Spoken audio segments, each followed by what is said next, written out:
Hi everybody, Rachel Herman here, the Director of Secondary Teaching and Learning, and I'm going to go over with you today the recommendation that we have around our high school social studies scope and sequence.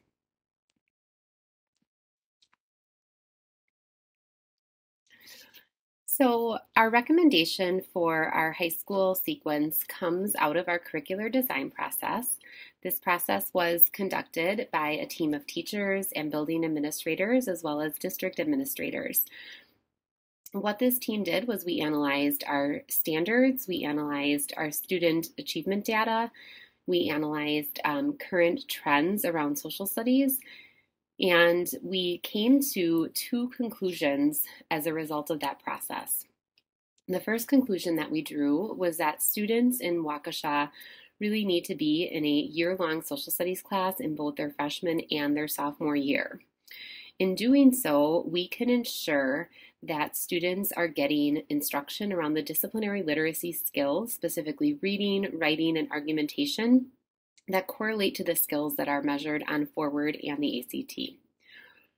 Secondly, we realized that our teachers were spending quite a bit of time curating their own resources aligned to the standards, and as a result, not spending as much time differentiating their instruction, providing feedback to students.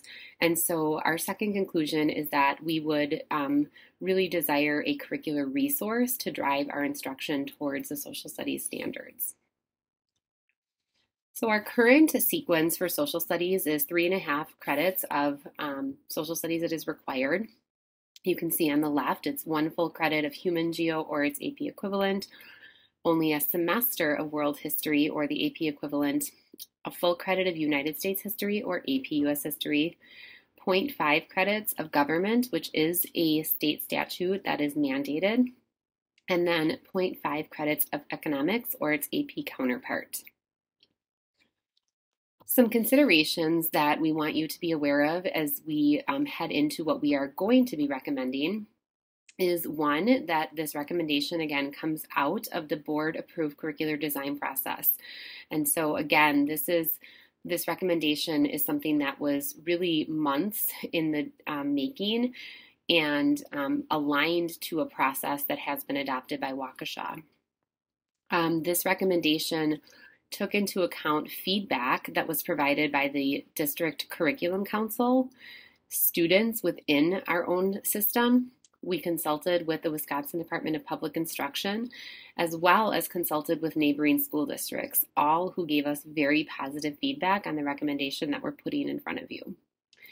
And then lastly is, we know that we've heard that we have many students who currently take a full year of world history. Specifically, we have one high school, Waukesha West, where many students their sophomore year take that full year. However, in our board policy, it is still a choice. We do not require a full year, and therefore we don't have that guarantee that all students will have that experience.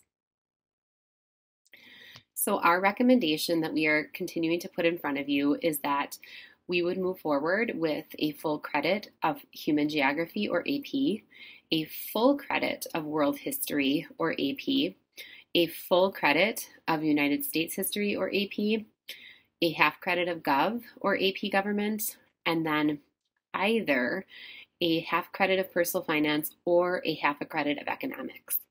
As you can see on the right-hand side, there are different student scenarios, and within these scenarios, you can see that it's very possible for students to take both both economics or personal finance, as well as take both economics and personal finance.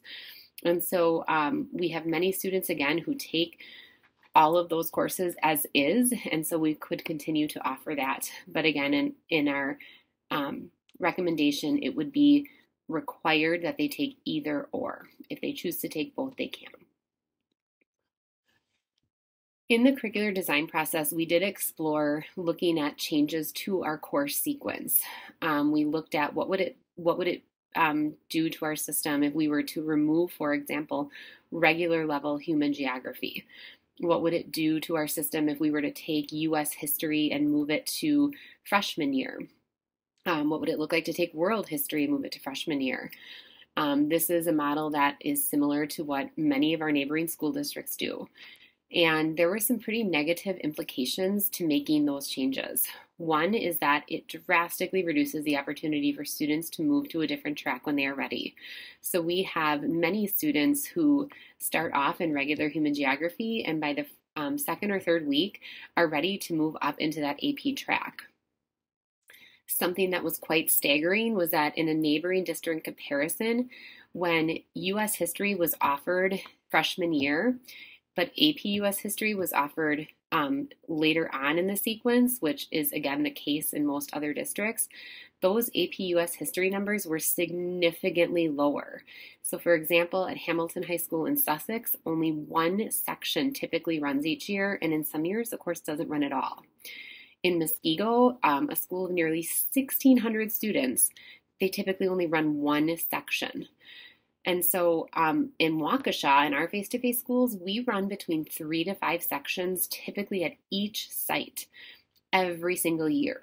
And so students taking AP courses, we know that those are rigorous courses. We know that for many of our students, those are stretch classes that challenge them. And it's a value that we have here in Waukesha that we want students to be in those courses. And so changing the course sequence, we do think would have a significant impact on the number of students who then move into the AP track.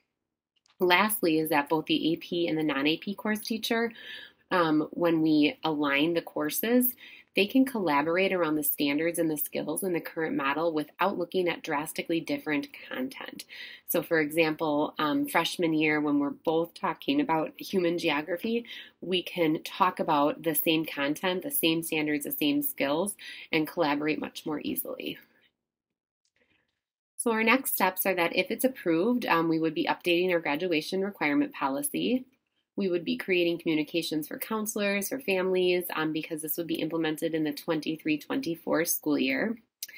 And then regardless of if this approves or not, we do need to move into phase 2 of our curricular design process for social studies. And so that is where we are headed. Thank you so much.